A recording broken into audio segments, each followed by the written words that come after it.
Bueno, entonces, a ver si ya está grabándose. Sí, ya. Muy bien. Entonces, hoy vamos a ver el tema de adrenales. Bueno, si ya vieron prácticamente las otras clases, pues es muy importante entender y saber que en el grado que conocemos la fisiología de de este sistema, pues es muchísimo más fácil entender la patología. Entonces, eh, pues es importante recordar y entender cómo ocurre toda esta cuestión y la función de las adrenales y las diferentes hormonas que están este, formando parte de este sistema de función endocrina, ¿no? Entonces, eh, pues aquí me voy a usar esta presentacioncita, pues recordándoles nada más esto, que pues prácticamente la anatomía de las adrenales está situada craneomedial a los riñones y histológicamente, pues recuerden que se divide en una corteza y una médula, donde la corteza pues está dividida en estas tres zonas, una glomerular, fascicular y reticular, y la médula ósea pues nada más tiene un tipo de célula, ¿no? Entonces, pues ahí la vemos, ¿no? Craneomedial a los riñones, vamos a ver que tiene una corteza y una médula, y que justamente esa corteza y esa médula pues tienen funciones específicas. Y pues prácticamente la médula nos va a ayudar a la producción de adrenalina y noradrenalina, ¿no? Todas estas catecolaminas. Y en términos, realmente sí hay patologías que pueden llegar a repercutir en alteraciones en esta zona. Por decirlo así, más común, pero realmente es sumamente raro de verse. Pero lo- los, los tumores en esta zona se llaman feocromocitomas y generalmente tienden a sobreproducir adrenalina. Pero en términos de la clase y lo que ya está bien estudiado en función de la endocrinopatía, pues la mayoría de las alteraciones patológicas ocurren con alteraciones en lo que es la cápsula. Y bueno, recordándoles, ¿no? En la cápsula, pues estas zonas que son la glomerular, fascicular y reticular. La glomerular va a tener la producción o va a estar encargada de la producción de mineralocorticoides, mientras que la parte fascicular y, bueno, sí, la parte fascicular y la reticular van a tener la producción de glucocorticoides y la reticular de sexocorticoides. De hecho, estas dos pueden producir a ambos, pero en proporciones distintas, ¿no? Pero por lo general la parte reticular suele tener más proporción de, de secreción de sexocorticoides. Feocromocitoma se llama el tumor. Entonces, haciendo aquí el recordatorio de todo el eje hipotálamo, hipófisis, tiroides. Aquí de hecho me gustaría, vamos a checar nada más esta partecita. El eje renina-angiotensina-aldosterona, ese, pues normalmente siempre en mis clases le digo, a ver, ¿alguien se acuerda? El que me lo diga tiene un punto extra, pero las últimas veces en línea nadie la hace, entonces ya ni siquiera se los voy a preguntar. Entonces, muy importante, ¿no? Todo lo que es justamente esta cuestión del eje. Entonces tenemos el eje hipotálamo, ahorita se los pongo en las imágenes, solo quiero que lo desarrollemos así para que sea como un proceso mental. Hipotálamo, hipófisis,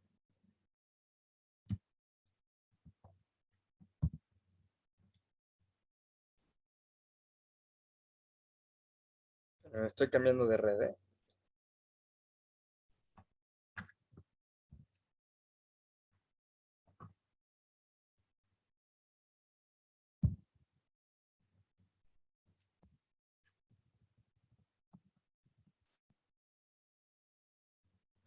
Listo. Ok, entonces, pues tenemos nuestro eje. Es muy importante recordar, ¿no? Cómo es que este eje va produciendo las hormonas. Y bueno, primero vamos a tener nuestro hipotálamo produciendo. ¿Alguien se acuerda qué hormona producía?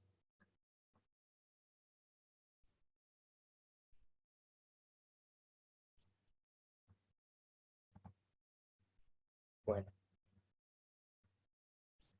CRH, hormona liberadora de corticotropina. Luego, esta CRH va a promover una retroalimentación positiva directamente hacia la hipófisis para que la hipófisis produzca ACTH.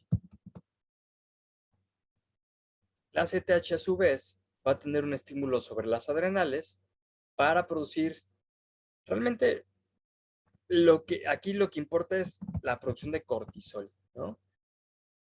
Si bien la producción de cortisol está totalmente y es dependiente totalmente del eje de CRH, ACTH, cortisol, tiene una muy, pero muy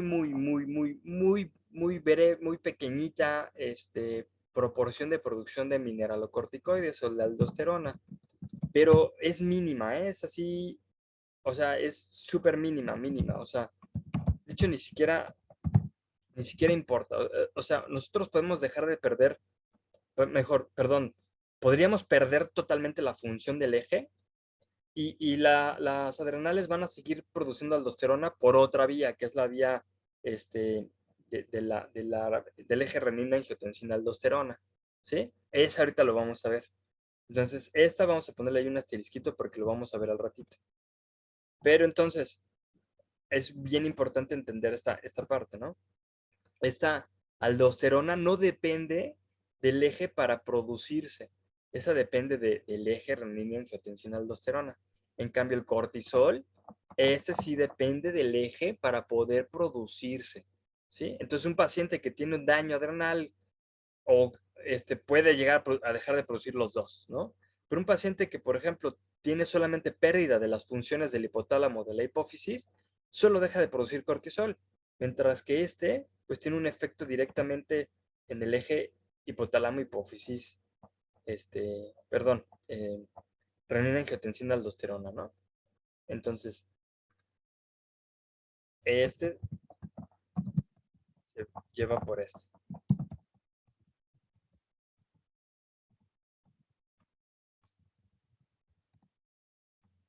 ¿de acuerdo?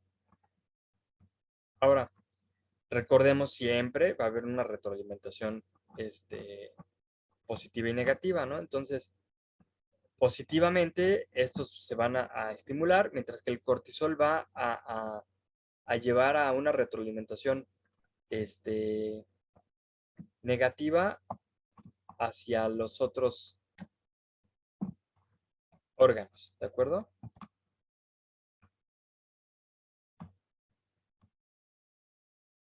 Entonces, retroalimenta negativo. El cortisol va a retroalimentar de forma negativa al eje para que éste deje de producir las hormonas. Entonces, en el grado que nosotros tenemos mayor concentración de cortisol circulante, vamos a tener una supresión, ¿no? de la producción de estas hormonas. ¿De acuerdo?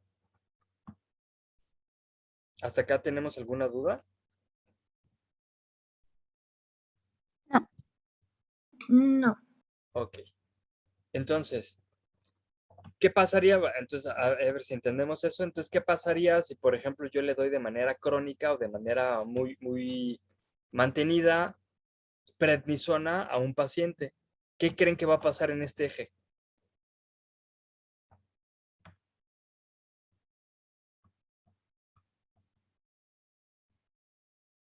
La prednisona es un corticosteroide, entonces actúa como cortisol. Si yo le meto mucha prednisona a ese paciente, ¿qué va a pasar? Alguien ya iba a hablar. una retroalimentación. El cuerpo no produce cortisol, pero tu cuerpo no va a producir cortisol porque no va a haber un estímulo directamente del hipotálamo y de la hipófisis, ¿no? Entonces, se inhibe la función productora del hipotálamo y de la hipófisis, y si estas glándulas dejan de producir las hormonas que estimulan a las adrenales, en efecto se va a dejar de producir cortisol, ¿sí? Entonces es muy importante eso, porque en la actualidad veo muchos colegas, demasiados, que abusan del uso de estas sustancias, ¿no? Para todo, si el paciente llega con dolor, prednisona, que si el paciente llega con infección, prednisona, que si el paciente llega con una sonrisa, prednisona, ¿no? Entonces, para todo, Dexa, prednisona. Entonces, sí, es un antiinflamatorio muy eficaz y eficiente para poder realizar esa función antiinflamatoria, pero pues sí hay que tenerla con mucha precaución, ¿no? Entonces, es bien importante eso. Ahora bien, si hablamos ya directamente de las patologías asociadas con este eje, pues vamos primero a partir de explicar la primera enfermedad, que es el hiperadrenocorticismo. En el hiperadrenocorticismo, pues prácticamente lo que vamos a tener es una sobreproducción de cortisol, ¿no? Entonces, aquí realmente es importante que clasifiquemos esta enfermedad, porque el hiperadrenocorticismo puede darse, de hecho, se menciona como tal, así como hiperadrenocorticismo dependiente de hipófisis. ¿Esto qué quiere decir? Que hay una sobreproducción de cortisol gracias a que la hipófisis tiene una sobrefuncionalidad, ¿de acuerdo? Y este ocurre más o menos en un 80 a un 85% de los casos de todos los pacientes observados. Y esto generalmente es muy común en perros. En otras especies es sumamente raro, ¿de acuerdo? En en muchos animales, por ejemplo, en equinos se menciona como una entidad patológica que se menciona como la deficiencia de la parte intermedia de la hipófisis, ¿no? Y puede llegar a tener signos similares, pero puede llegar a causar alteraciones metabólicas de diferentes tipos. Pero bueno, ¿qué es lo que nos va a causar entonces esta este hiperadenocorticismo dependiente de hipófisis? Por lo general suelen ser eh, neoplasias, que suelen ser microadenomas,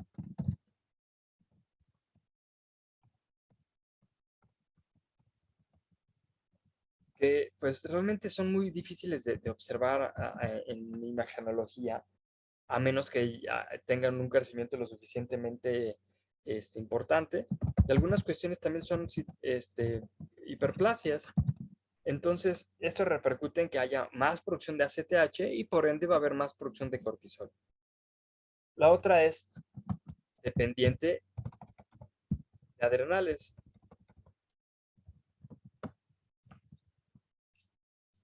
Pues esta, pues obviamente va a ocurrir en un 20 a un 15%, ¿no? Es decir, que es muy poco frecuente. Entonces, aquí pues prácticamente lo que ocurre es que existe un sobrecrecimiento que por lo general suele darse por neoplasias, y es un sobrecrecimiento eh, de la zona fascicular que va a repercutir en una sobreproducción de cortisol, ¿no? Entonces, es relativamente más raro y pues es muchísimo más raro en otras especies. En perros es relativamente más común, ¿no? También podemos llegar a ver un hiperadrenocorticismo que es de origen iatrogénico. Y este pues justamente ocurre gracias a la sobredosificación, o tal vez no forzosamente una sobredosificación, pero sí asociado a una sobremedicación, ¿no? En una de las no sé si alguna vez llegaron a ir a las jornadas de bienestar animal que organizaban en las islas. Una vez pues, varias veces, pero me llevaron a coordinar la parte de patología. Y justamente fue curioso porque pues en una de esas este, llegó un pacientito que tenía todos los signos de un hiperadrenocorticismo. Ahorita los vamos a ver, ¿no? Y entonces, pues por curiosidad me acerqué a la dueña y le pregunté. Y dice, es que mi perro tiene dolor en la pata. Dije, ok. Y pues, no ha visto que tiene. Y le dije, eso, esto, esto. Sí, sí, todo eso que me dice lo tiene. ¿Y qué le están dando de medicación? Ah, el doctor le da, ya lleva mucho tiempo. Y le da esteroides. Porque pues como le duele siempre la patita, pues le damos esteroides todo el tiempo. El paciente ya tenía la enfermedad solo porque el médico le dio prioridad al dolor de la pata, el cual yo nunca vi o sea, el paciente lo vi caminando sin problema, ¿no?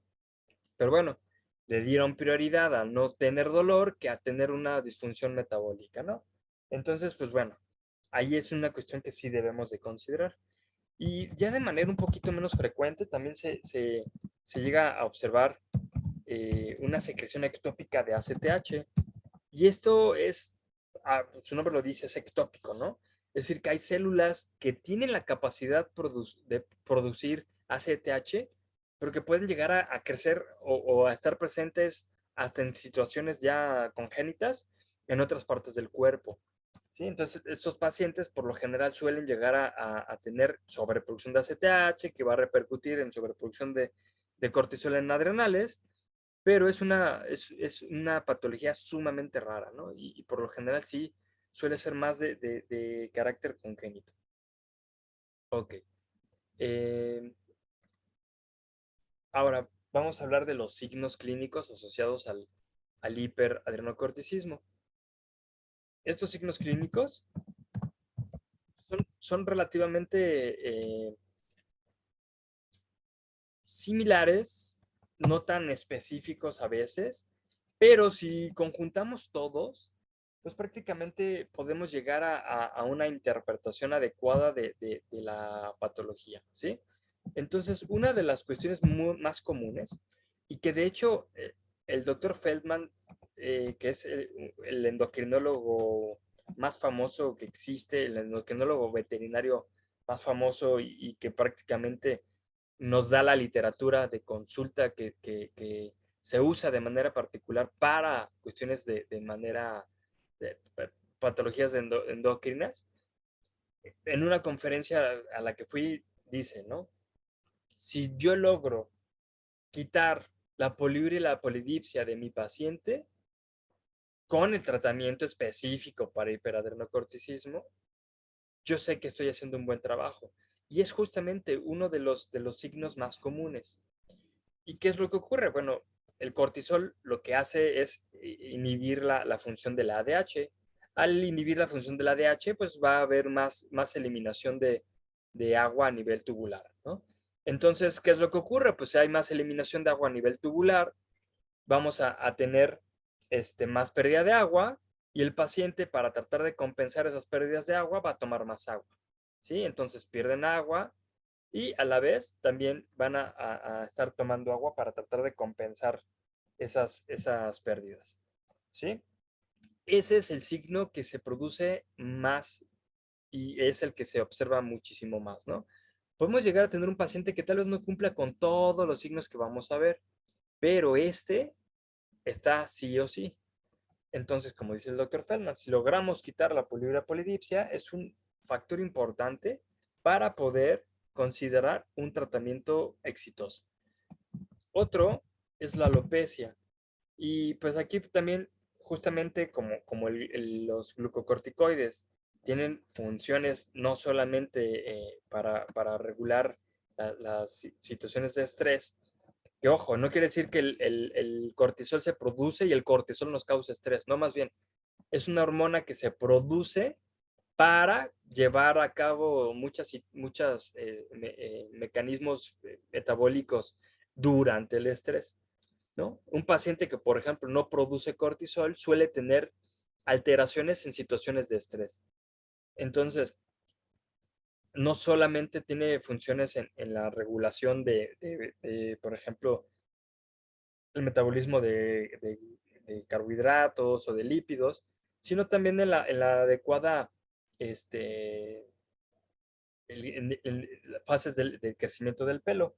Entonces, en este sentido, un incremento de este cortisol va a repercutir en las fases de crecimiento del pelo y vamos a tener pérdida eh, de este pelo, ¿no? Y generalmente también suelen llegar a tener la piel muy adelgazada.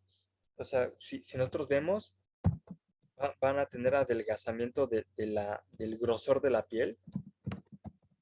O sea, prácticamente si ustedes agarran hacia el pacientito, se le ve ya un pellejo, ¿no? Así, si nosotros agarramos, y generalmente es en la parte ventral del abdomen, ¿no? Agarramos el abdomen, agarramos esa pielecita y pues vamos a ver que prácticamente se disminuye también ese grosor de la piel. Eh, También junto con esto puede llegar a haber debilidad muscular.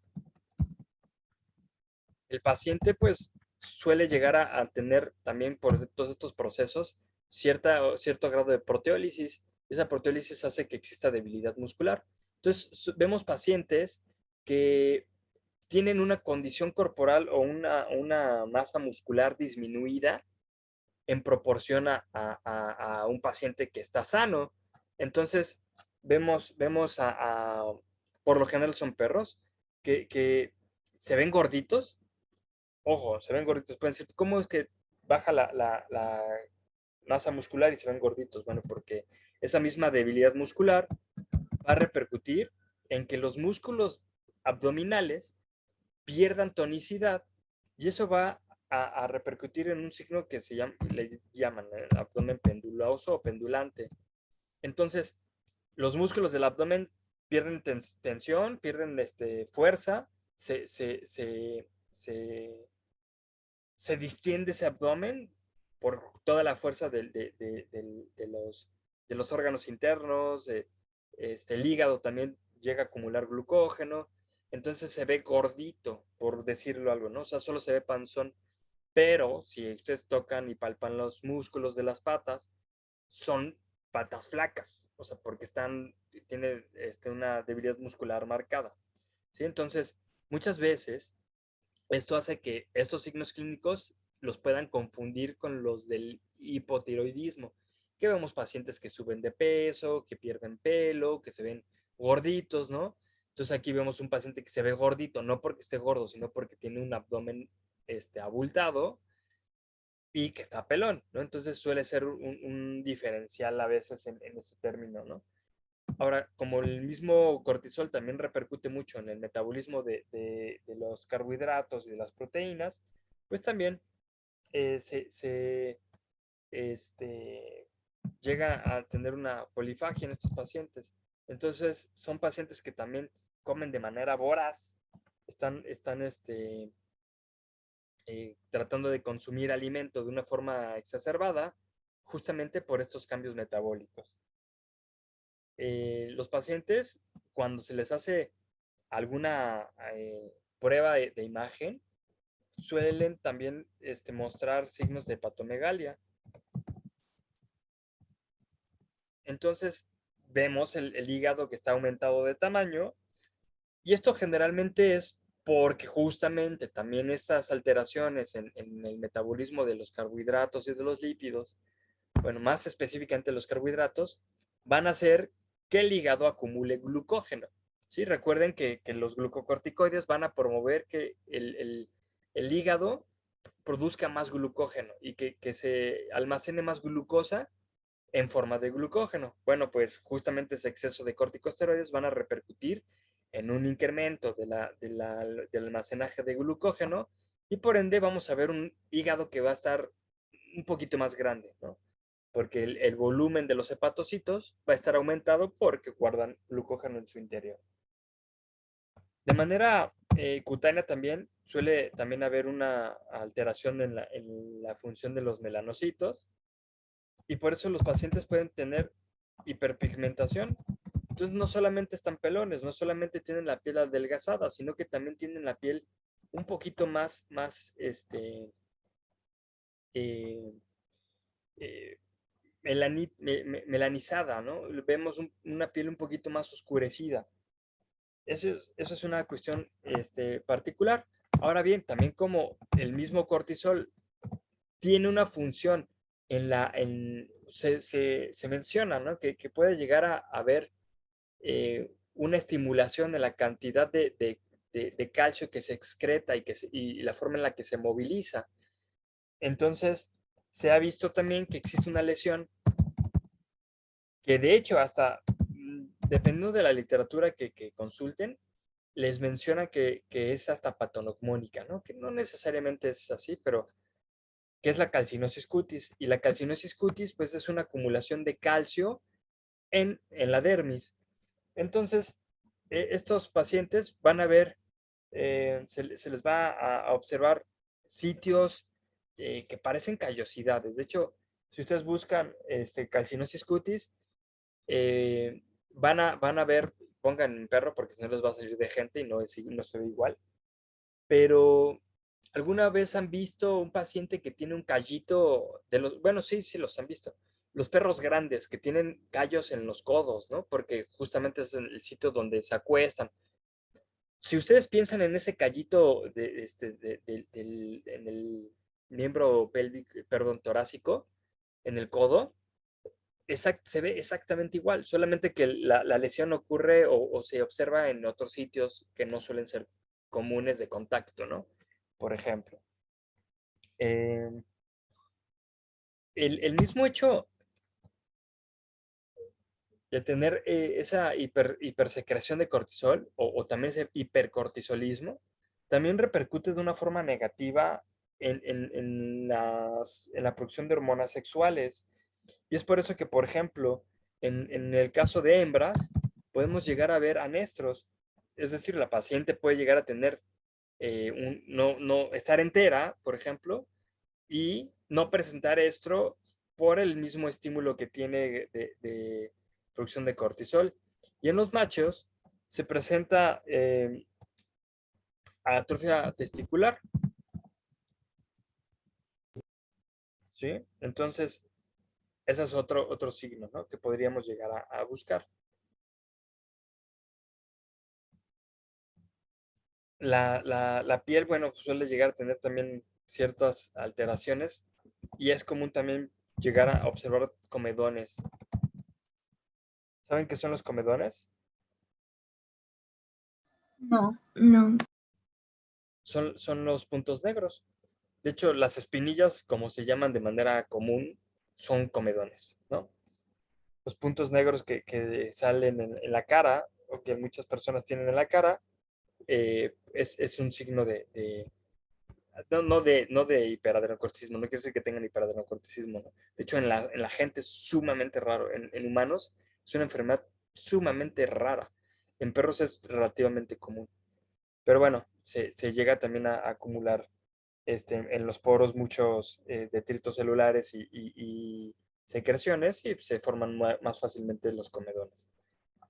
Eh, también en algunos casos, pues se ha reportado algunas, y esta ya es una cuestión muy particular y que es relativamente nuevo o se ha visto de forma más actual, y no es como tal un signo clínico, pero lo voy a mencionar en esta parte. Muchas veces han observado que los pacientes con hiperadrenocorticismo pueden llegar a generar trombosis. Y bueno, la trombosis no es como tal un signo, ¿no? Ya es una alteración de la coagulación, pero pues vamos a suponer que pues ocurre la trombosis en algún sitio, pues vamos a ver lesiones que puedan relacionarse, ¿no? Este, eh, depende de dónde se dé esta trombosis, pues puede repercutir en alteraciones de la perfusión, ¿no? Que van a ser particulares dependiendo del órgano afectado, ¿de acuerdo? ¿Hasta acá alguna pregunta?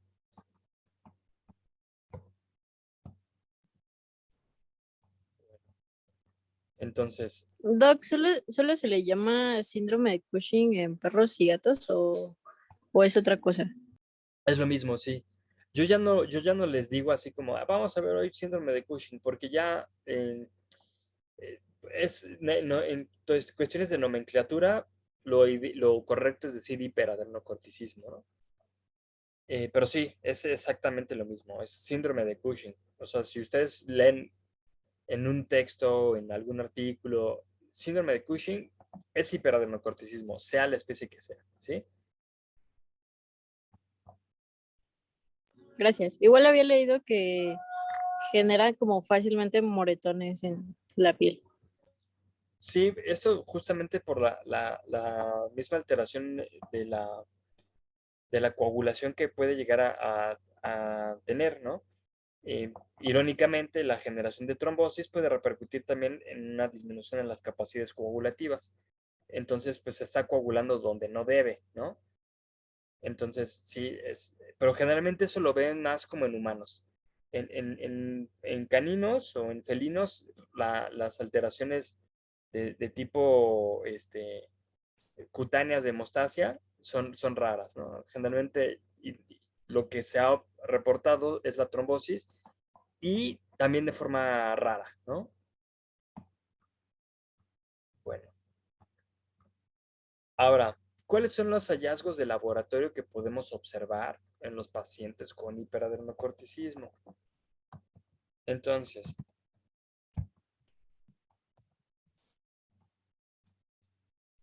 que de hecho esto es como clave para el ejercicio que les dejo como examen de libro abierto a casa para poder interpretar los casos que les voy a dejar. Entonces, que de hecho esto, pues, las evaluaciones de laboratorio es lo que hace que muchos colegas, pues, sospechen o directamente diagnostiquen las patologías. Que, ojo, no quiere decir que un paciente que cumpla con todos los criterios que ahorita vamos a mencionar sea un paciente que claramente podamos discernir como hiperadenocorticismo, ¿no? Porque sí hay alteraciones que son típicas, pero siempre, hay una cuestión muy importante. Toda endocrinopatía siempre se debe de evaluar eh, con una prueba que represente la función del eje, ¿de acuerdo? Si los que vieron la clase de hipotiroidismo o de tiroides, justamente ahí menciono, ¿no? Que es muy común que muchas veces se llegue a interpretar a un paciente como hipotiroidismo o hipotiroideo solo porque tiene alteraciones lipídicas específicas y solo porque tiene la hormona tiroidea baja, ¿no? Cuando prácticamente un paciente enfermo siempre va a tener las hormonas tiroideas bajas, ¿no? Entonces es una cuestión particular. Entonces nunca nos debemos de quedar solo con las alteraciones del laboratorio. Si podemos, siempre tenemos que llevar esto un poquito más allá, ¿no? Siempre tratar de llevar el diagnóstico a la prueba que siga. Entonces, el paciente con hiperadenocorticismo suele llegar a tener de manera muy poco frecuente, pero también se menciona que como el cortisol es una hormona este, que estimula la médula ósea, que estimula la eritropoiesis, pues se tienen reportes de pacientes con hiperadenocorticismo que tienen eritrocitosis, que en este caso sería una eritrocitosis absoluta secundaria. eh, Ahí podríamos pensar que es no apropiada, ¿no? Es decir, que tenemos un incremento de la producción de eritrocitos sin que exista una causa hipóxica evidente. La verdad es que yo he visto varios pacientes con hiperadenocorticismo y son pocos, si no es que contados con los dedos de la mano, que han presentado eritrocitosis. Lo que sí es prácticamente común y que es lo que sí todos tendríamos que observar es un leucograma de estrés. Recuerden, leucograma de estrés es el que usamos de manera coloquial para denominar al leucograma mediado por cortisol, ¿no? ¿Y alguien se acuerda qué elementos tenía un leucograma de estrés? Neutrofilia con desviación a la derecha. Exactamente.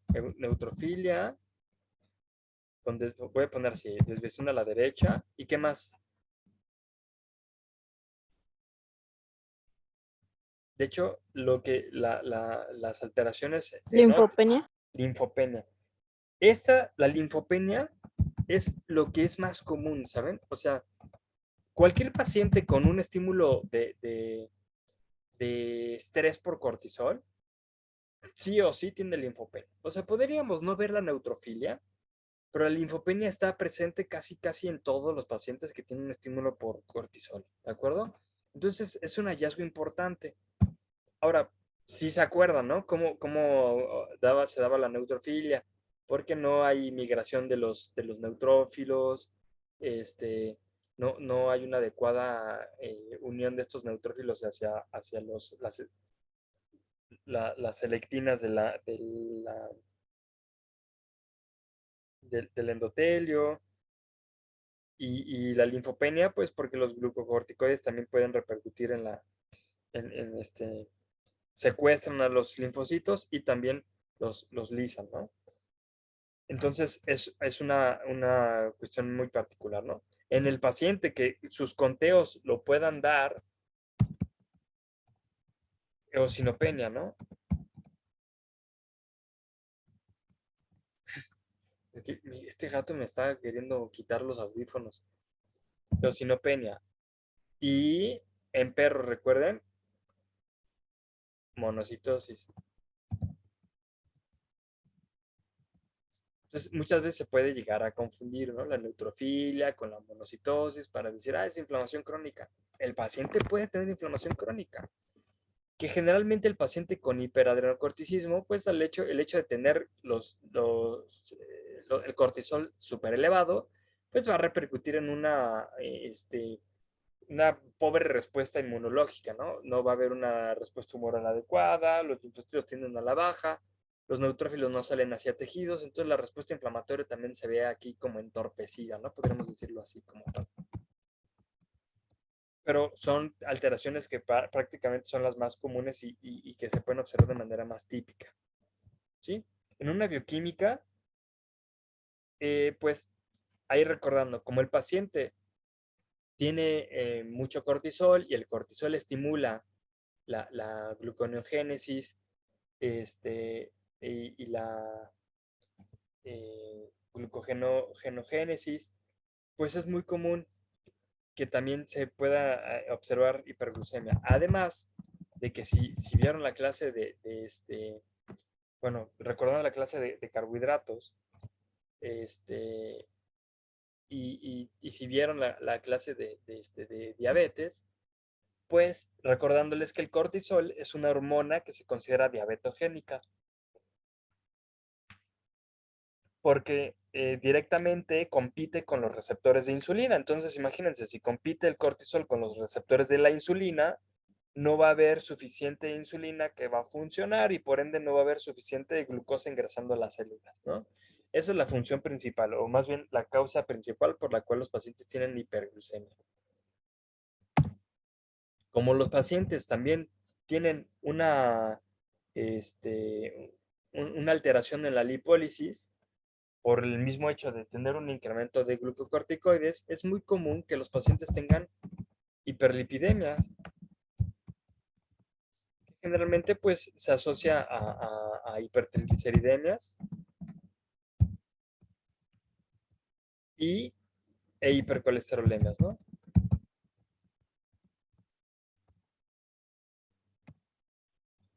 Se menciona también que esto es algo que particularmente no necesariamente ocurre, pero al haber una disminución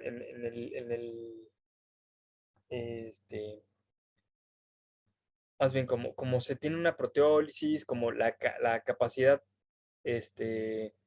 la masa muscular disminuye, hay mayor eliminación de orina, pues en algunos casos, pero ahí está un poquito más asociada a la masa muscular, ¿no? Se menciona que la urea y la creatinina pueden estar disminuidas, pero miren, generalmente no lo menciono tanto porque pues ahí depende de la masa muscular, de la capacidad del mismo riñón, entonces puede llegar a estar todo esto regulado, del ingreso de proteínas a la dieta, ¿no? Si el paciente si tiene ya de por sí polifagia, pues le dan una dieta alta en proteínas, pues no necesariamente va a cumplir con esa hipouremia. La creatinina puede estar disminuida, sí, porque la masa muscular está disminuida, pero no per se por la misma, o sea, una cuestión secundaria al cortisol, ¿no? No es que el cortisol directamente cause que la creatinina baje, no, más bien, el paciente llega a tener un grado de debilidad muscular y de proteólisis muscular que hace que lleguen a tener tan poquito músculo que hacen que pues ya no tengan tanta creatinina. Pero eso pues pasa en cualquier paciente que baja de peso, ¿no? Eh, se menciona, por ejemplo, esto es algo que dicen que es súper común, ¿no? El incremento de fosfatasa alcalina. Recordándoles, ¿no? Que la fosfatasa alcalina tiene una inducción eh, por glucocorticoides, y esto solo en perros. Pero es una cosa que se ve, que de hecho muchos colegas buscan para diagnosticar hiperadrenocorticismo. De hecho, yo he visto a mucha gente que dice, mira, tiene incremento de fosfatasa alcalina, seguramente tiene hiperadenocorticismo, vamos a darle tratamiento. No, espérate. El incremento de fosfatasa alcalina también se puede dar por el mismo estrés. Sí, tal vez la diferencia es que pues un paciente que tiene hiperadrenocorticismo podría tener un incremento de fosfatasa alcalina, sí, muy marcado, pero bueno, es un factor que tendríamos que considerar. Pero sí es importante considerar que este incremento puede ocurrir entre el 85 al 95% de los pacientes. Entonces, el manejar esto como un factor que nos va a dilucidar un paciente tiene hiperadenocorticismo, solamente entre el 15 al 5% de las veces no va a ocurrir. Entonces, quiere decir que puede haber pacientes que pueden tener hiperadrenocorticismo y no tener incrementos de fosfatasa alcalina, ¿sí? Entonces, ojo ahí, este, porque sí es muy común mira, tiene la fosfatasa alcalina elevada, seguramente es hiperadrenocorticismo, no necesariamente, ¿de acuerdo? Entonces, chequen ahí, ojo en esa parte.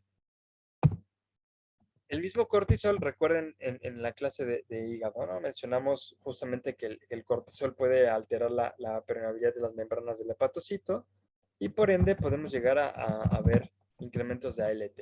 Pero realmente esto puede tener una relación por la misma capacidad que tiene ese cortisol para promover esa eh, eh, alteración de la permeabilidad de la membrana.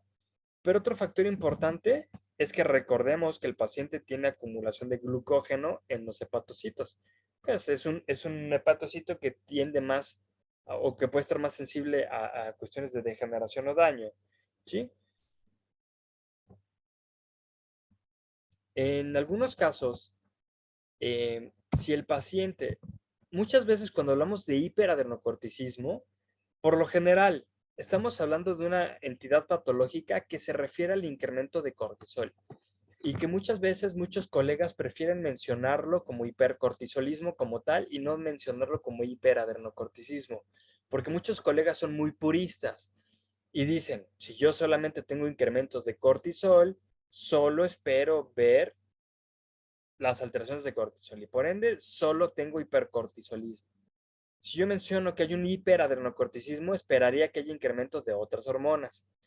Bueno, muchas veces puede llegar a haber el caso en el que el paciente pueda llegar a tener un hiperadrenocorticismo que no solamente tenga secreciones incrementadas de cortisol, sino también de aldosterona. Y como la aldosterona tiene una función importantísima en la regulación del sodio y del potasio, por lo general puede llegar a haber solo en casos, ojo, pongan ahí nota, no en todos los pacientes con hipercortisolismo, solo si el hiperadrenocorticismo va acompañado de hiperaldosteronismo, es decir, que la aldosterona está elevada, solo en ese caso podemos llegar a ver desequilibrios electrolíticos. ¿Y de qué forma? Generalmente veríamos hipernatremia e hipokaliemia.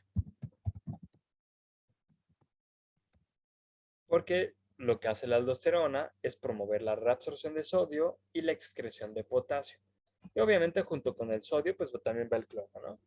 Pero bueno, si tomamos en cuenta solo estos dos elementos, pues es suficiente como para poder determinarlo. ¿De acuerdo? Ok, en el urianálisis, vamos a ponerlo aquí. Vemos a los pacientes que, bueno, recordemos que justamente este cortisol tiene esa función particular en el bloqueo de del ADH y, y- y como va a haber mayor secreción de agua o excreción de agua a nivel tubular, pues es muy común que los pacientes tengan densidades urinarias muy bajitas, que incluso pueden llegar sin problemas a la isostenuria y en otras ocasiones llegar a la hipostenuria como tal. Entonces, el paciente llega a tener tanta excreción de agua a nivel tubular que es muy común que tengan estas densidades tan bajitas, ¿no? Entonces, es una cuestión que particularmente puede llegar a ocurrir. Y en casos de los pacientes equinos que pueden llegar a tener esta alteración, pues esa glucemia puede llegar a ser lo suficientemente alta como para sobrepasar el umbral renal de glucosa y puede llegar a ocurrir glucosuria, pero solo en caballos, ¿no? En gatos, perros y gatos, por lo general los umbrales renales de glucosa son más altos y por ende no es tan fácil de observar glucosuria. De hecho, si se dan cuenta, de hecho podríamos mencionar o pensar que muchas de estas alteraciones hasta se parecen a las de la diabetes mellitus, ¿sí? Entonces, es un paciente con hiperglucemia, que tiene lípidos incrementados, ¿no? Tiene polifagia, poliuria, polidipsia, pues un veterinario sin experiencia puede confundirlo con diabetes mellitus, ¿no? El chiste está en poder ver más allá de esos signos, tratar de correlacionar con los signos extras que no están en el paciente con diabetes mellitus y con los hallazgos aquí que no están en el paciente con diabetes mellitus y complementarlo con las pruebas específicas, ¿de acuerdo? Entonces, aquí vamos a hablar de esas pruebas específicas. ¿Hasta acá todo bien? ¿Ninguna duda? Perdonen si me voy un poquito rápido, pero esta clase tiene mucha información y luego todavía me falta hipoadrenocortismo, que es otra enfermedad medio un poco más compleja, ¿no? Entonces, como les mencionaba, el paciente que tiene hiperadenocorticismo, sí, bueno, podemos sospechar que tiene hiperadenocorticismo porque los signos clínicos nos lo sugieren, porque las alteraciones de laboratorio me lo sugieren, ¿sí? Pero es bien importante que una vez que nosotros tengamos sospechas eh, vamos a poner pruebas confirmatorias, ¿no? Si yo tengo sospechas de que el paciente está enfermo y tiene hiperadenocorticismo, tengo que hacer pruebas confirmatorias. O tengo que hacer pruebas específicas que me ayuden a evaluar el eje, ¿sí? Entonces, ahí es muy importante entender esa parte. Entonces, una es, pues, miren, generalmente eh, muchas veces mencionan por ahí, pues si el cortisol está elevado, pues entonces voy a medir cortisol. Pero, pues ahí es algo que sí tenemos que considerar, porque por lo general el paciente puede llegar a tener incrementos de cortisol solo por estar vivo y estar estresado. Entonces es por eso que la evaluación de cortisol por sí sola no es un factor importante para poder determinar si el paciente tiene hiperadrenocorticismo, porque de verdad el valor normal de cortisol puede llegar a ser muy amplio. De hecho, o sea, fíjense, ¿no? Por ejemplo, el valor normal de cortisol, miren, va desde los 14 nanomoles hasta los 160 en perros, por ejemplo. Entonces, fíjense qué tan amplio es el valor normal de cortisol.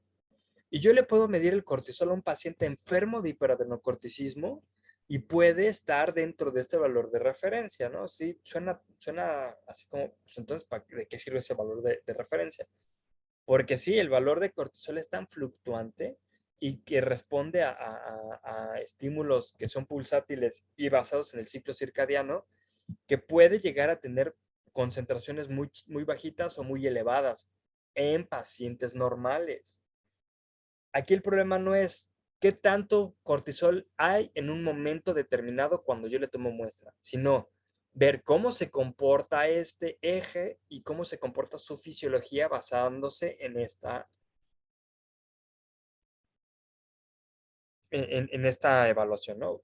Entonces, por ejemplo, tendríamos que casi atinarle al momento del día en el que el paciente tiene esas secreciones de cortisol que hacen que tenga los signos específicos, ¿no? Porque el paciente puede tener los signos específicos, pero tal vez lo va a tomar a las 10 de la mañana y justo en ese momento no agarramos el cortisol elevado. Entonces, ¿qué es lo que tengo que hacer? Tengo que evaluar como tal la respuesta de este eh, cortisol a estímulos y a supresiones, ¿sí? Eso es lo que nosotros tenemos que hacer, ¿sí? Entonces es muy, muy importante considerar esto. Entonces, no vamos a medir el cortisol por sí solo, ¿va? Eso lo tenemos que tener súper, súper claro. Cortisol por sí solo no se mide. El cortisol solo se va a medir como una respuesta a alguna otra cuestión. Y por ejemplo, una forma de hacerlo es mediante la supresión a la dexametasona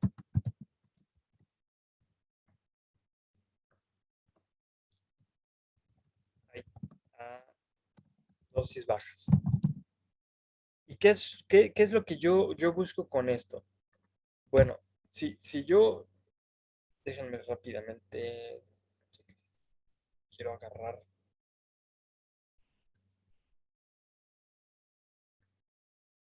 aquí, vamos a poner aquí,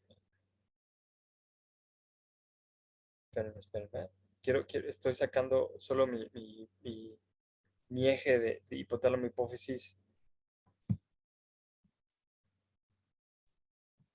para ponerlo en otra diapositiva y sobre eso escribir.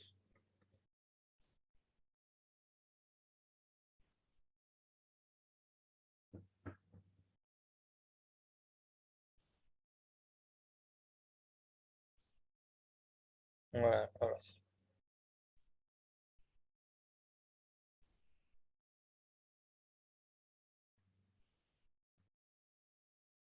¿Me confirman que ven la diapositiva? Sí se ve. Muy bien. Entonces, miren, lo que yo voy a hacer con cualquier prueba de función o de evaluación de endocrina. Ay, caray, ¿por qué me la encimó?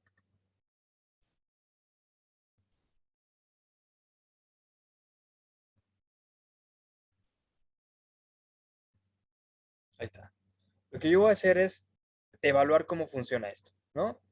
Entonces, ¿qué es lo que yo voy a buscar? Bueno, voy a buscar lo siguiente. Recordando que para yo poder evaluar si el paciente tiene una correcta función del eje, tengo que hacer pruebas de supresión o de estimulación. ¿Cómo es una prueba de estimulación? Pues por ejemplo, yo le meto de manera artificial ACTH o CRH, que generalmente este no se usa, no tanto. Ay, voy a poner estas flechas, esas se ven horribles. Puedo meter de manera artificial ACTH para producir de manera artificial un estímulo en las adrenales para producir cortisol, ¿no? Esa es una forma de probarlo. Y esto generalmente se utiliza más, por ejemplo, en pacientes que no producen hormonas, ¿no? Pues voy a ver si estimulo, voy a ver la capacidad productora, ¿no? O si estimulo y el paciente tiene hiperadrenocorticismo, pues va a estimularse todavía más, ¿no? Una prueba de supresión es meter una sustancia que se asemeje justamente a la que me va a causar retroalimentación negativa, ¿no? Y voy a evaluar justamente esa retroalimentación negativa en el eje. Entonces voy a meter una sustancia que se parezca al cortisol. Y esta sustancia es la bendita dexametasona.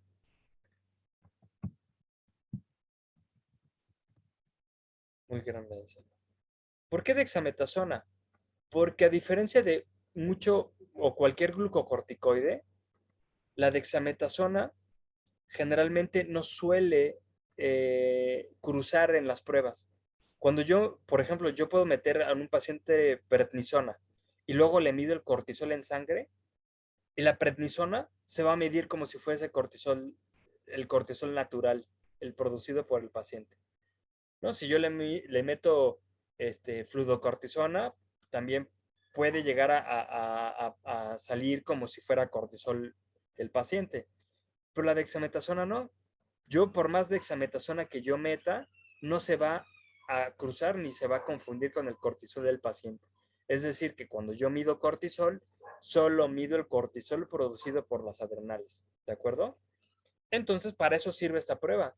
Yo voy a meter dexametasona para producir de manera secundaria una retroalimentación y evaluar cómo responde mi eje completo a toda esa retroalimentación, ¿no? Entonces, si yo, por ejemplo, ¿qué va a pasar en un paciente al cual le meto dexametasona y el paciente tiene una función hipotálamo, hipófisis adrenales adecuada? Es un paciente normal, ¿sí?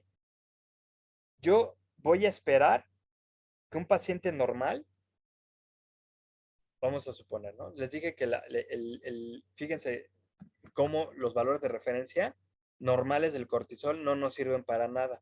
Lo que nos sirve es ver cómo está la función del eje.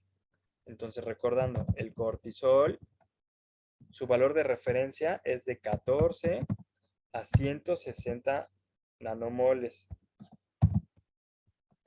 Eso, bueno, puede estar en cualquier paciente, ¿no? Y no sabemos, yo le puedo medir la basal y puede estar en 15, o puede estar en 100, o puede estar en 50, puede estar en 70, no importa.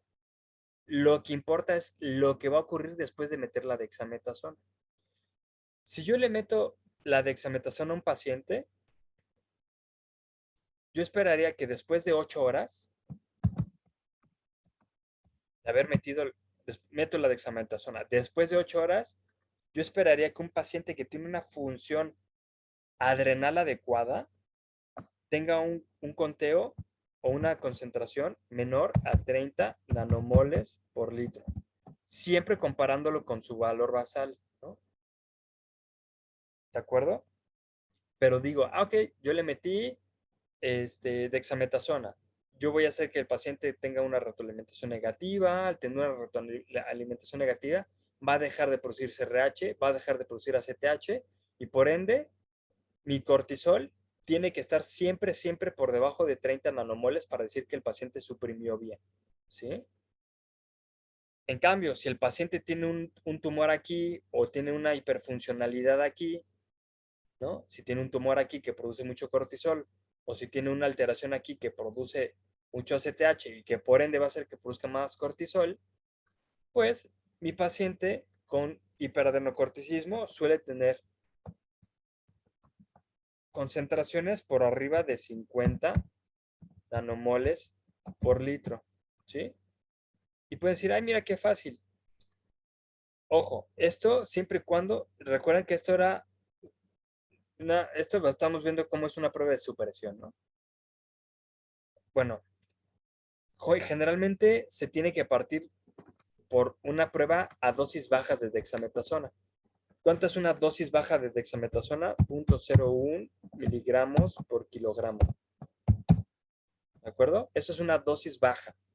Quiere decir que es la dosis mínima necesaria para producir un efecto en el eje. ¿De acuerdo? Entonces, aquí puede ser así tan fácil como, si mi paciente tiene hiperadrenocorticismo, no va a suprimir. ¿Por qué? Porque el paciente tiene una hiperfuncionalidad, tanto en hipófisis como en adrenales, ¿no? Un paciente que tiene una hiperfuncionalidad, tanto en hipófisis como en adrenales, pues va a tener más producción de cortisol de manera normal. Y aunque yo meta dexametasona para tratar de promover una retroalimentación negativa, pues esa hiperfuncionalidad va a ser muy poco en esa supresión. Entonces, un paciente que no suprime o que no hace retroalimentación es un paciente que tiene hiperadrenocorticismo. ¿De acuerdo?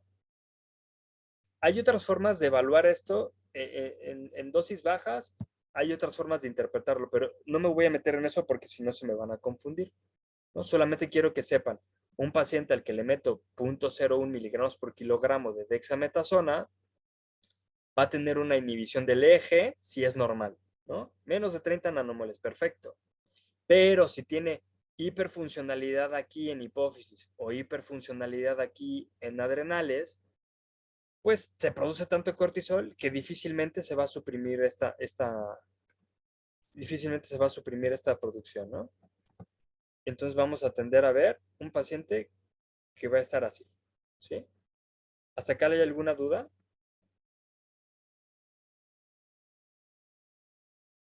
Todo bien. Muy bien. Esta prueba, la prueba de supresión a dosis bajas, sirven para determinar si un paciente tiene sí o no hiperadrenocorticismo, ¿no? Solamente nos dice, ¿tiene o no hiperadrenocorticismo?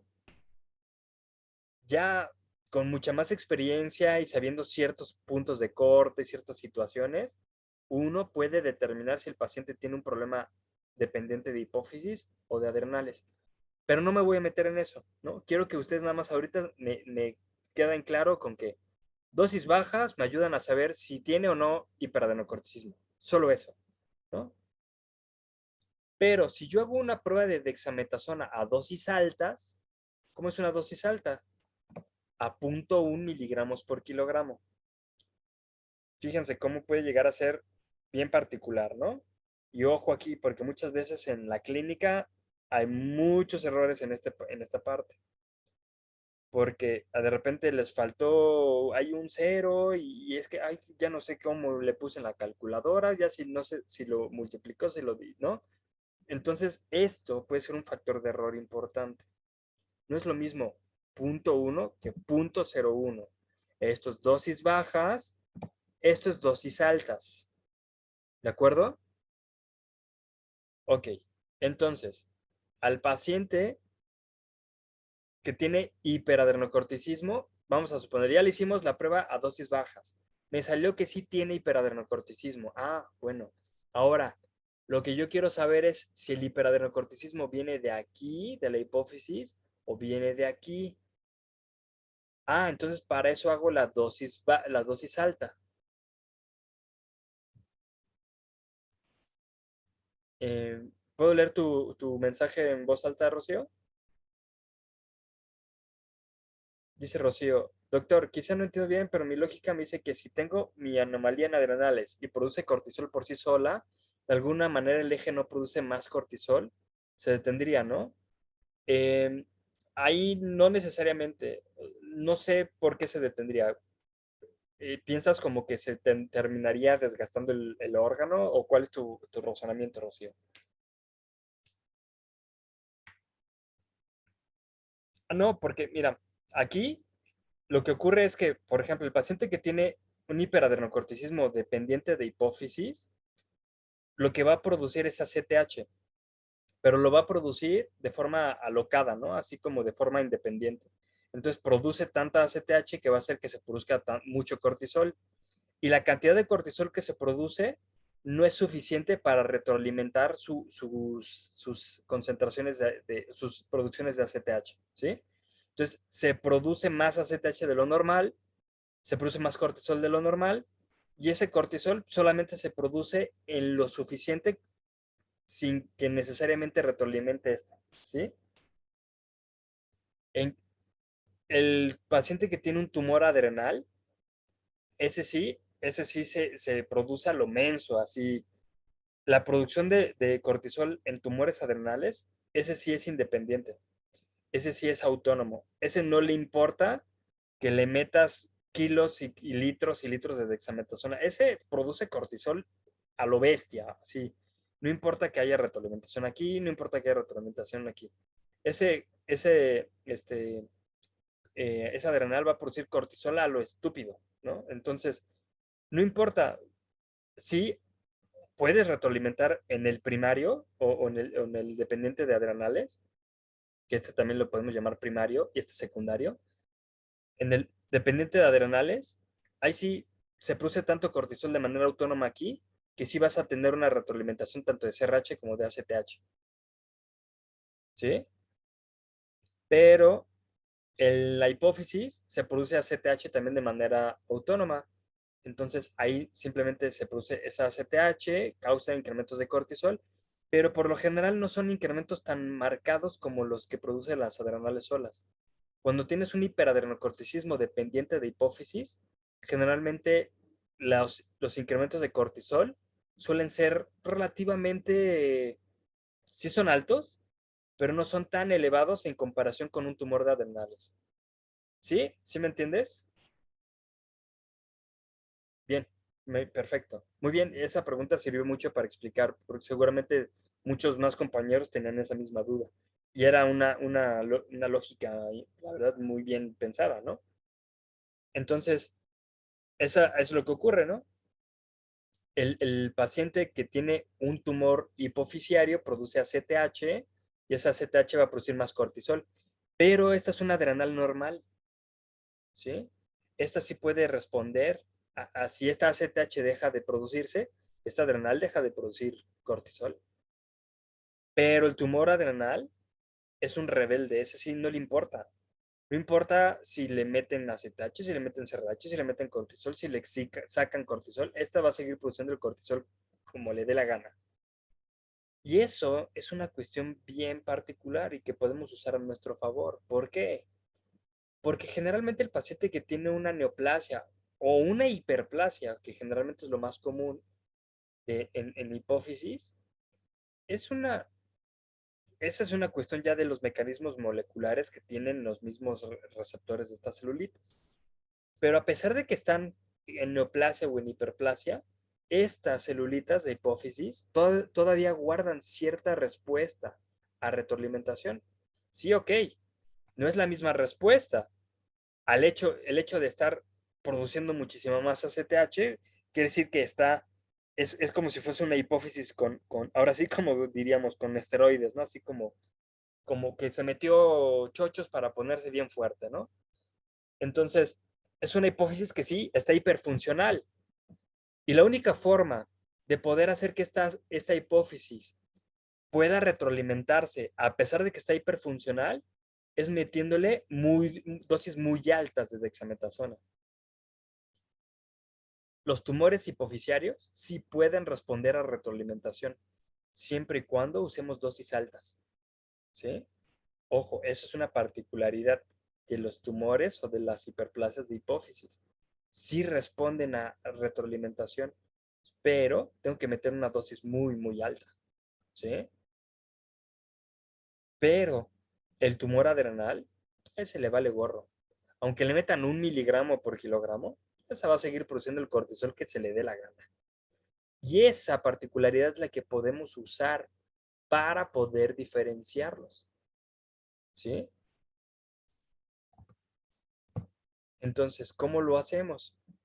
Bueno, voy a meter una dexametasona a dosis altas, recordando que si fuese un tumor hipofisiario o secundario o dependiente de hipófisis, sí va a responder a la retroalimentación. En cambio, si fuese un tumor adrenal, no va a responder a la retroalimentación. ¿Sí? Ahora aquí es una cuestión particularmente diferente, ¿no? Aquí se toma, la interpretación es diferente, ¿no? Vuelvo a hacer mi prueba basal. Vamos a suponer que mi prueba basal salió en Vamos a poner que el paciente salió con 40 nanomoles, ¿no? Le medí la prueba basal y salió en 40 nanomoles. Recuerden que esto es la normalidad, ¿no? Esto en la prueba, en la basal. Cuando hablo de basal, es la toma de muestra para medir cortisol antes de meterle la dexametasona, ¿eh? Entonces vamos a suponer que en la basal resultó que el paciente tenía 40 nanomoles por litro. Ok. Le meto mi dexametasona a dosis altas. Mi paciente tiene signos de hiperadenocorticismo. Entonces, ¿cómo sé que viene de hipófisis o que viene de adrenales? Muy fácil. Si yo recuerdo bien que los pacientes con tumores hipofisiarios sí responden a la retroalimentación siempre y cuando sean dosis altas, entonces yo sé que si mi paciente va a disminuir su concentración basal en el 50% de su concentración, entonces quiere decir que es de hipófisis, ¿no? Entonces, si yo sé que tiene que estar a las 8 horas de haber tomado la muestra 50% menos del valor basal, entonces esperaría que esto esté más o menos en un 20, ¿no? Mínimo, ¿de acuerdo? Entonces, si mi paciente a las 8 horas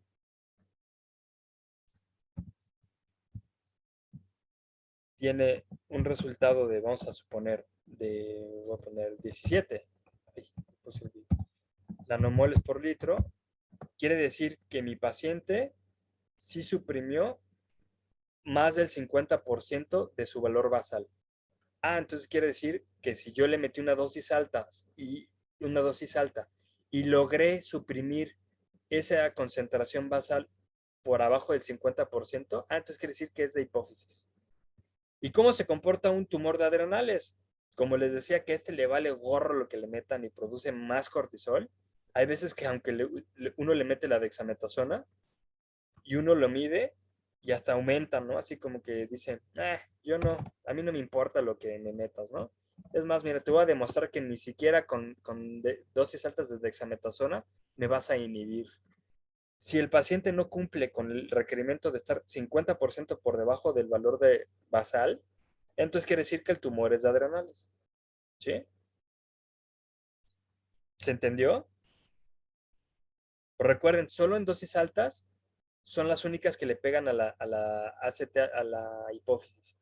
Si yo uso dosis bajas, pues como las dosis bajas están hechas para poder diferenciar entre un paciente sano y uno con hiperadenocorticismo. Las dosis son tan bajitas que no causan retroalimentación aunque haya un tumor hipofisiario. ¿Sí? Entonces, la única forma de causar que esto retroalimente es con una dosis alta. ¿Sí? ¿Se entendió aquí? Sí, Perfecto. Doc, Sí. y si fuera causado por corticosteroides, ¿cómo lo veríamos? Si fuera, por ejemplo, porque le metes corticosteroides de manera en medicación, Ajá. Sí, sí, bueno, tuvo un tratamiento prolongado y eso. bueno, ahí el primer paso sería ver si el paciente tiene el tratamiento, ¿no? Si tiene tratamiento, pues el diagnóstico ya está por ahí. Ahora, si el paciente tiene tratamiento con glucocorticoides, muy probablemente vas a tener un eje, vamos a suponer, ¿no? Vamos a quitar esto aquí. Voy a borrar esto de aquí para que no nos vaya a confundir nada. Vamos a suponer que al paciente le meten prednisona de manera...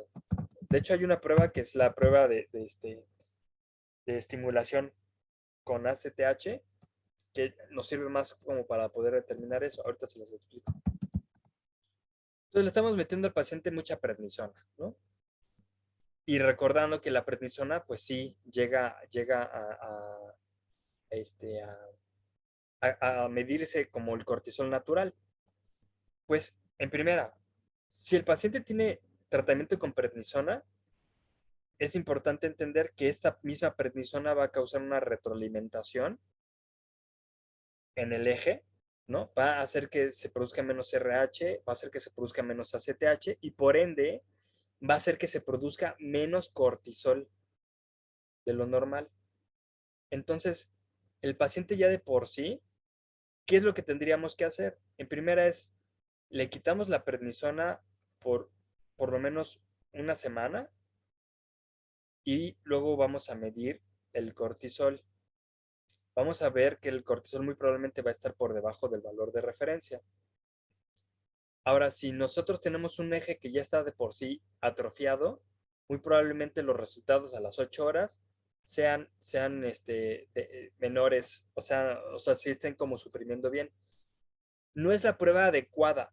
No podemos, o sea, aquí, si yo sé que el paciente tiene glucocorticoides exógenos, no debería de hacer una prueba de supresión, ¿sí? Porque el paciente ya está suprimido, recuérdenlo. Si yo le hago una prueba de supresión para ver si el eje suprime, recuerden que por la administración de prednisona, ya la hipófisis y las adrenales están atrofiadas. Por ende es que las concentraciones de cortisol siempre van a estar bajas. Entonces siempre van a estar en concentraciones muy bajitas. Entonces no es la prueba que yo buscaría, ¿de acuerdo? Pero si no sabemos, por ejemplo, si llegó y nunca nos dijeron que tiene prednisona, yo lo primero que tengo que hacer es quitar cualquier estímulo del eje, ¿no? Quito esta prednisona, ¿sí? La borro así del mapa y parto a medir el cortisol. Si yo meto dexametasona, muy probablemente como el paciente es un paciente normal, recuérdenlo, es un paciente que es normal, solo está suprimido porque le dieron prednisona, el paciente a las 8 horas tiene que estar debajo de los 30 nanomoles por litro que les había dicho. Y tendríamos que partir por la prueba de dosis baja, ¿no? Entonces, como el paciente ya está suprimido, tus concentraciones a las 8 horas van a ser menores a los 30 nanomoles. Entonces, ahí es donde dices, ok, un paciente que yo sé que tiene un hiperadrenocorticismo natural, no por medicamentos, recuerden que tendría que estar por arriba de los 50 nanomoles. Este paciente que tiene signos y el que le hago la prueba de supresión, siempre va a estar suprimido por debajo de 30. Si te das cuenta, no te sirvió de mucho. Por eso es que tendrías que evaluar ahí más bien eh, si el paciente tiene un tratamiento aparte, ¿no? De que no te dijeron. Si no, para eso existe también la prueba de estimulación de ACTH. ¿Y cómo es la prueba de estimulación con ACTH? Déjenme lo pongo en el whiteboard. Vamos a ir, ya mencionamos la prueba de supresión a dosis bajas. Ya mencionamos la prueba de supresión a la DEXA a dosis altas. Ahora vamos a la prueba de estimulación con ACTH. ¿De acuerdo? Esta generalmente es la que se utiliza para poder determinar si el paciente tiene, por ejemplo, un hiperadenocorticismo iatrogénico. Y la otra es medir también ACTH como tal. Lo voy a poner aquí y ahorita también aprovecho para ponérselos, ¿no?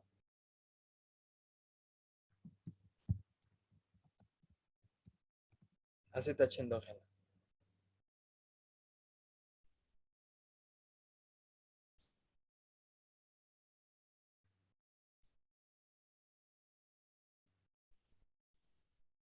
Entonces, la prueba de estimulación con ACTH, pues su mismo nombre lo dice, ¿no? Yo voy a meter de manera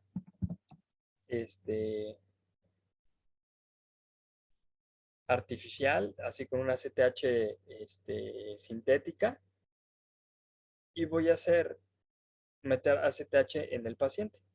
Voy a meterles ACTH en el sistema. ¿De acuerdo? Entonces, voy a poner por acá. Yo le voy a inyectar ACTH vía intravenosa. justamente yo voy a promover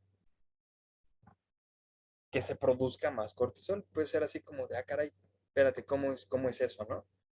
Bueno, el paciente que tiene hiperadrenocortismo, en primero tenemos que partir de que yo al poner ACTH, yo espero ver la respuesta del eje midiendo cortisol, ¿no? Recuerden que siempre cuando veamos una respuesta del eje, yo lo que quiero medir es cuánto cochino cortisol se va a producir.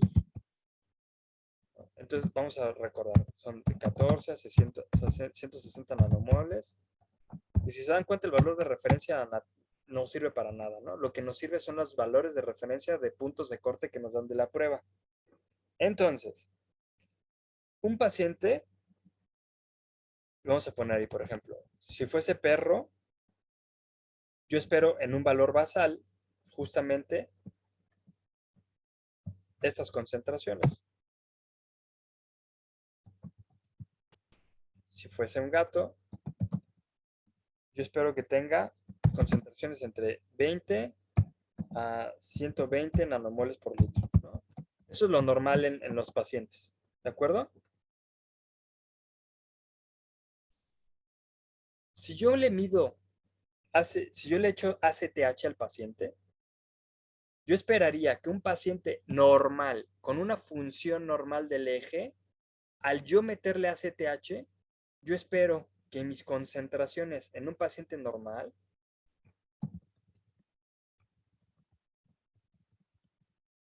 estén en estas concentraciones. Si fuese un perro, yo espero que las concentraciones de cortisol estén entre los 221 a los 500 nanomoles por litro. Ojo, porque es un paciente normal. Si yo le meto ACTH de manera sintética, yo le estoy dando más ACTH aparte de la que produce para producir más cortisol. Y sí, ¿no? De 14 a 160, pues puede aumentar de 221 a 500, ¿no? Eso es un paciente normal. Si fuese un gato normal, va a estar entre los 188 a los 340 nanomoles. Eso es un paciente normal, ¿no? Es un paciente que respondió adecuadamente a una estimulación. ¿De acuerdo?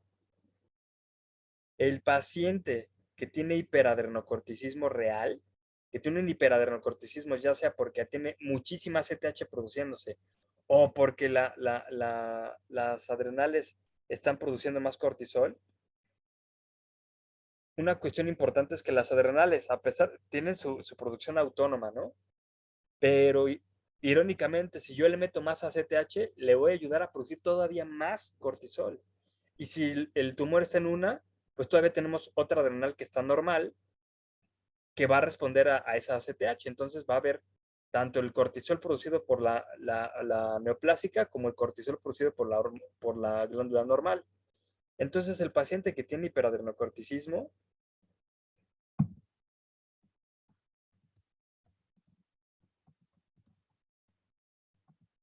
ese va a tener concentraciones por encima, por ejemplo, si fuese un perro, va a tener concentraciones por arriba de 550 nanomoles por litro. Si fuese gato, con hiperadrenocorticismo, va a tener producciones de cortisol por arriba de 400 nanomoles por litro. ¿Sí? Ahora, respondiendo a tu pregunta, por eso es que esta prueba se utiliza más en los pacientes que tienen hiperadrenocorticismo iatrogénico. Tú me vas a contestar, si tú le haces una estimulación con ACTH a un pacientito que tiene una sobremedicación con prednisona, ¿cuál de estos valores post-ACTH vas a esperar? ¿Este o el de abajo? ¿Este o este?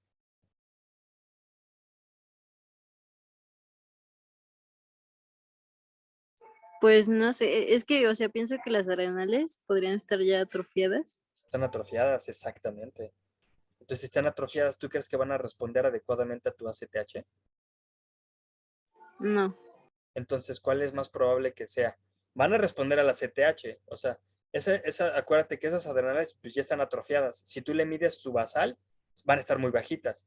Pero si le mides a CTH, a pesar de que estén atrofiadas, van a tener una respuesta. Entonces, tu respuesta muy probablemente puede estar aquí o tendiendo a estar por aquí.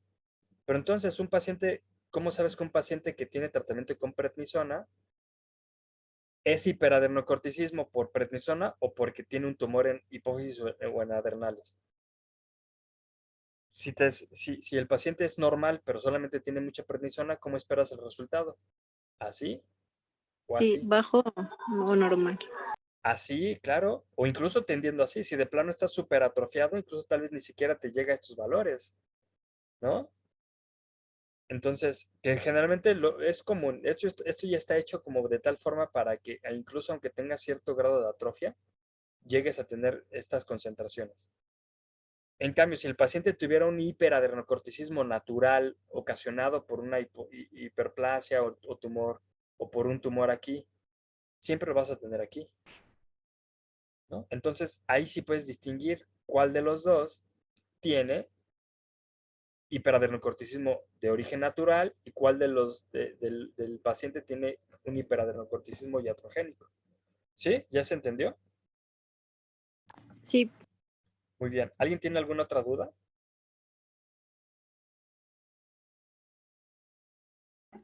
Yo, Dime.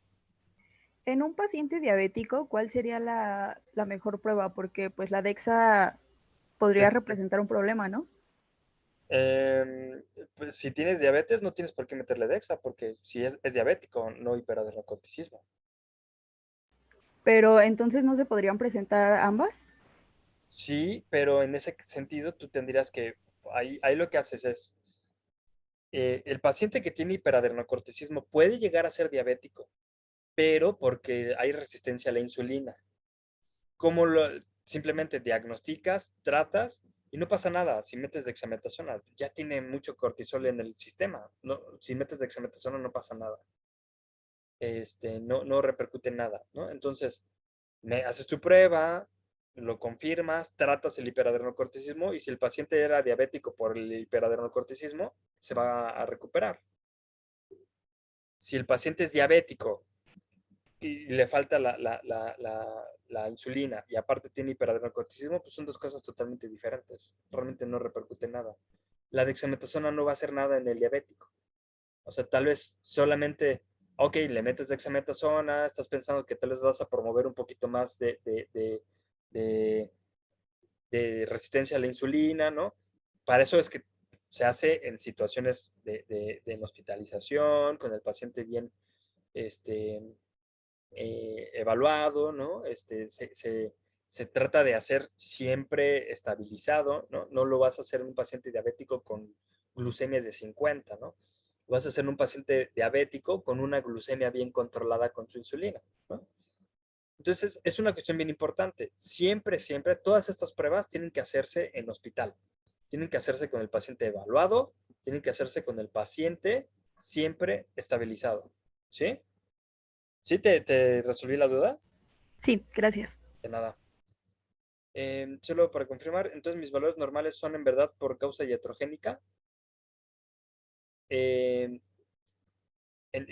sí, solo, recuerda, si tú tienes un paciente que tiene iatrogenia porque otro médico le estuvo dando prednisona como si fueran dulces, no necesariamente quiere decir que si te sale así ya es iatrogénico, no. Ahí tienes que partir, ojo, para eso es, como médicos tenemos que tener toda la información. No es como que mañana nos llegue un paciente y que el propietario nos va a decir, no te voy a decir, a ver si eres bueno. No, generalmente vas a tener como información y no vas a llegar a hacerle la prueba el mismo día, ¿no? La prueba la vas a sustentar y la vas a, este, a ofrecer porque tú tienes sospechas específicas, ¿no? No te va a llegar un paciente con hiperadenocorticismo y le va a decir, ay, seguro le están dando prednisona a lo menso, ¿eh? No, tienes que hacer todas las evaluaciones.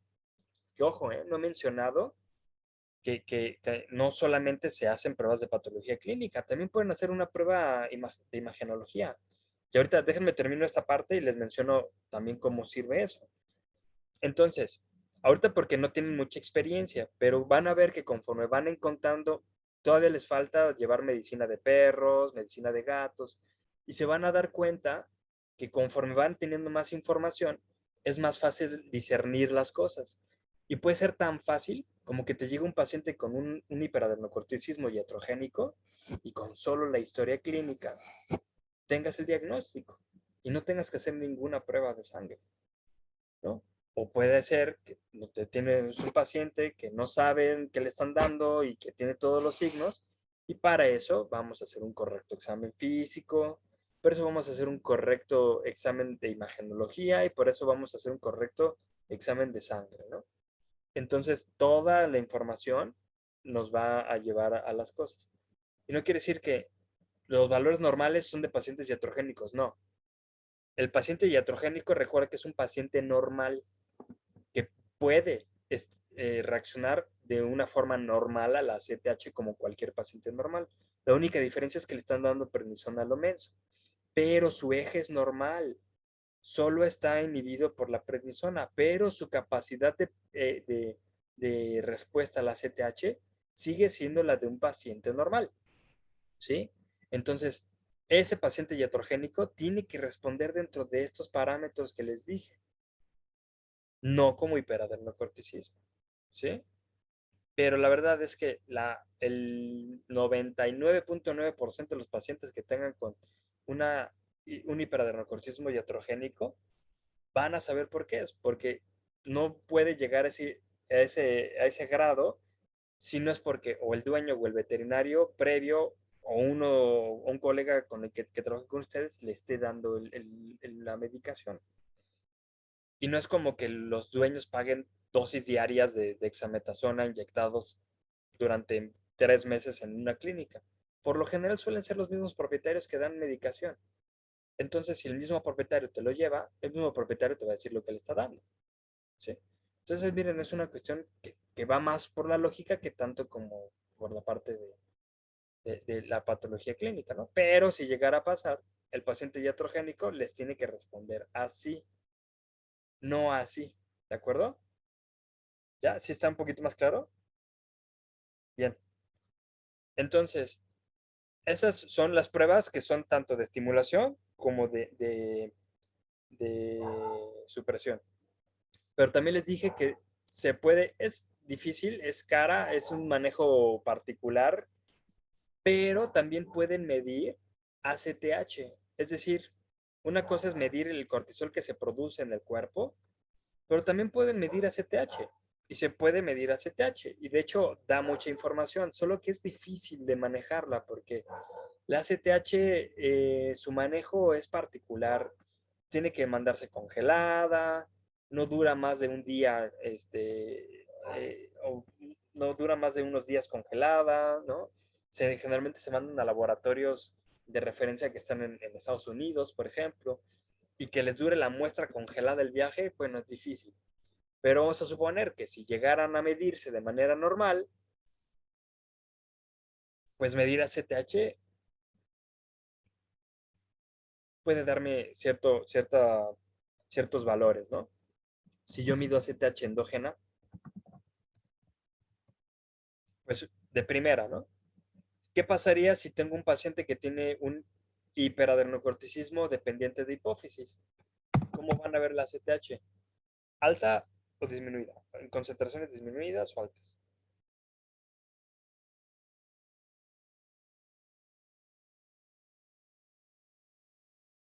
Esta tiene un valor de referencia de 4.4 a 22 picomoles por litro. Eso es lo normal, ¿de acuerdo? Si yo le mido a un paciente la ACTH y está mayor o igual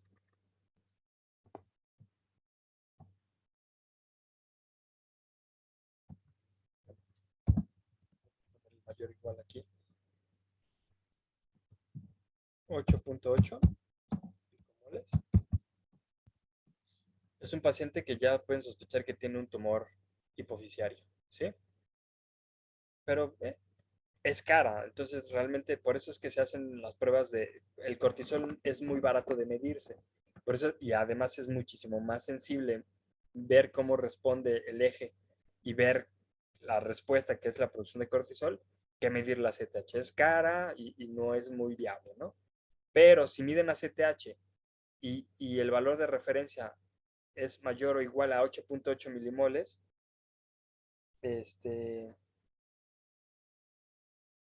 entonces el paciente siempre tendría que estar por arriba de estos valores, ¿no? Que si se dan cuenta, vuelve a ser la misma cuestión del valor de referencia normal, puede llegar a estar hasta el 22, ¿no? Entonces, esos son cuestiones de límites de medición por técnicas de estadísticas, y por eso es que siempre llegan a haber valores tan así, ¿no? Espérate, pero ¿cómo que 8.8 sigue estando dentro del valor de referencia? Por eso es que no se mide tanto la CTH, ¿no? Y es mejor medir lo demás. Pero, por ejemplo, si tuvieran un cuadro primario o un cuadro asociado o dependiente de adrenales, ¿cómo creen que estaría la CTH si tengo mucho cortisol produciéndose? Y mi hipófisis es normal. ¿Alta o baja? ¿Disminuida en concentraciones o aumentada en concentraciones? Disminuida en concentración. Claro, porque es retroalimentación negativa. Muy bien. Y pues hay otra prueba que es eh, que esta pues, solamente es o sea, sirve muchísimo para poder determinar si un paciente tiene o no hiperadrenocorticismo, pero pues realmente no nos ayuda a determinar si el problema viene tanto de hipófisis como de adrenales. Y esta es una prueba que se mide en la orina, que se llama relación cortisol, creatinina en orina. Y esto parte de que recuerdan que la creatinina siempre se elimina de manera constante en la orina. Y el cortisol, pues también se elimina en la orina, pero pues obviamente siempre se va a correlacionar con la creatinina, que es ese marcador que siempre está en la orina, ¿no? Entonces, si yo tengo un incremento en la relación de cortisol-creatinina en la orina, esto es muy sugerente de hiperadrenocorticismo, ¿no? ¿Por qué? Porque a diferencia de los pacientes que tienen secreciones pulsátiles de cortisol, el poder medir ese cortisol en la orina es una muestra de toda la producción de varias horas, ¿no? De hecho, esta prueba se tiene que hacer en 24 horas. Se tiene que recolectar la orina durante 24 horas para poder medir cuánto cortisol con respecto a la creatinina hay en ese paciente.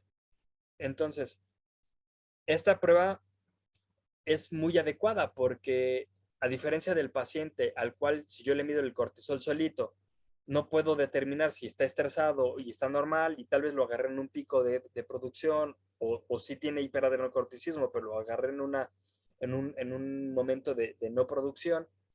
A diferencia de una prueba de sangre que solo evalúo un momento, una prueba de orina, pues terminas evaluando el cortisol filtrado en la orina durante un periodo largo de tiempo y eso prácticamente te va a dar como toda la secreción de cortisol dada en un periodo específico, ¿no? Entonces, esa es una cuestión importante, ¿no? Entonces, eh,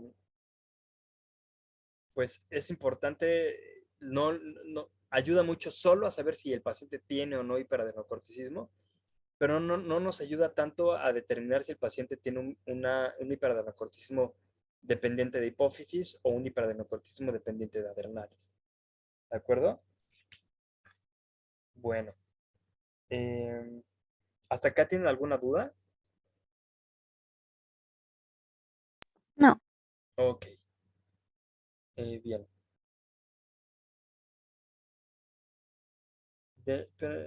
Entonces, déjenme ver, estamos...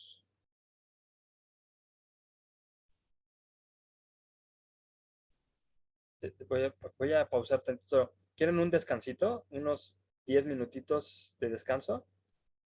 Sí, Ok.